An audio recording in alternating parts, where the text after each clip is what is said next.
तुम्ही इथे पाहू शकता या दोन वस्तूंच्या वापरामुळे माझे लिंबाचे जे झाड आहे ते लिंबूंनी अगदी भरगच्च झालेले आहे।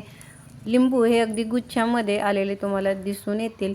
नमस्कार, स्वागत आहे तुमचे आपले यूट्यूब चॅनेल SP किचन गार्डनिंगमध्ये।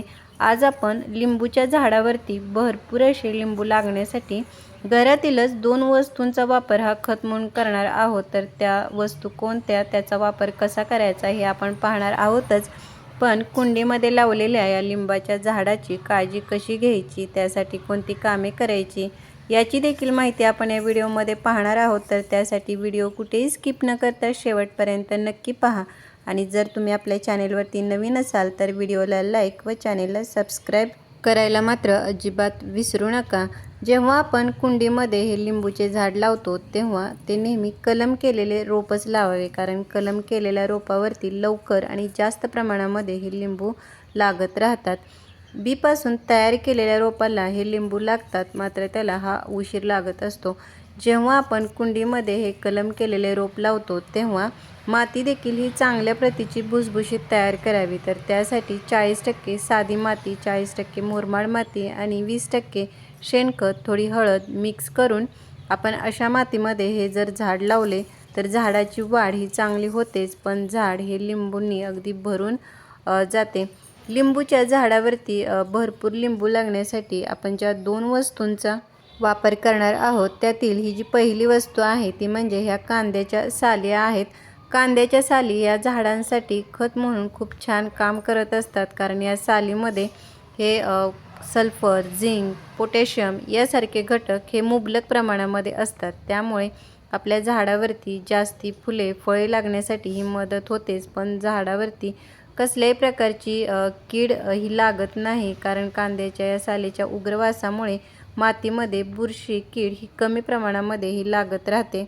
हे झाड लावलेल्या कुंडीतील माती देखील 15 ते 20 दिवसातून अशा प्रकारे हलवून थोडी मोकळी करावी, त्यामुळे माती ही भुसभुशीत राहते आणि अशा मातीमध्ये आपल्या झाडाची वाढ चांगली होतेच, पण मातीमध्ये हा ऑक्सिजन खेळता राहिल्यामुळे झाडांच्या मुळापर्यंत तो व्यवस्थित पोहोचला जातो। झाडांच्या मुळांची वाढ चांगली झाल्याने आपले झाड देखील हे चांगले वाढत राहते।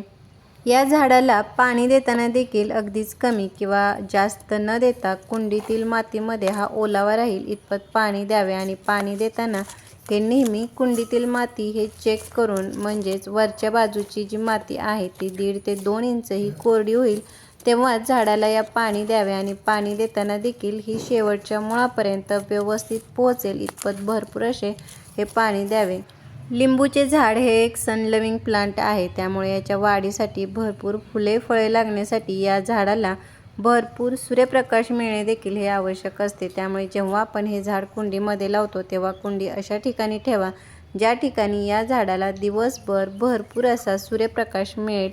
भरपूर सूर्यप्रकाश मिळाला तरच झाड चांगले वाढून भरपूर असे ही लिंबू लागत राहतात। आता आपण ज्या दुसऱ्या वस्तूचा वापर करणार आहोत ती वस्तू म्हणजे या बटाट्याच्या ह्या साली आहेत। बटाट्याच्या सालीमध्ये देखील हे पोटॅशियम, फॉस्फरस हे जास्ती प्रमाणामध्ये असतात आणि फुले फळे लागण्यासाठी याच घटकांची ही आवश्यकता असते। त्यामुळे या सालीचा वापर जर तुम्ही या झाडाला केला तर झाडावरती भरपूर फुले आणि फळे लागतात। मी या ठिकाणी या मध्यम आकाराच्या 2 बटाट्यांच्या साली ह्या सुकवून घेतलेल्या आहेत। आपण ज्या कांद्याच्या आणि बटाट्याच्या साली घेतलेल्या आहेत त्यापासून तुम्ही लिक्विड खत तयार करून दिले तरी देखील झाडाला चांगला असा फायदा होतो।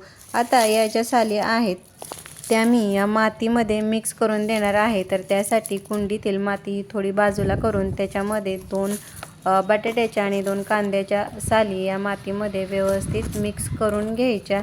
मातीमध्ये मिक्स केल्यानंतर आपण वरून भरपूर असे पाणी द्यायचे। असे केल्यामुळे सालीमधील जी पोषक तत्वे आहेत ती मातीमध्ये ही मिक्स होतात आणि आपल्या झाडाला ती पोषक तत्वे मिळाल्यामुळे झाडावरती भरपूर अशी फुले फळे लागण्यासाठी ही मदत होत असते। तर अशा प्रकारे आपल्या घरामध्ये ज्या साली असतात त्याचा वापर करून तुम्ही खत तयार करून या लिंबाच्या झाडाला महिन्यातून एकदा जरी दिले तरी झाडाला खूप चांगला फायदा होतो। झाडाची वाढ होऊन भरपूर अशी गुच्छामध्ये लिंबू लागण्यासाठी मदत होते।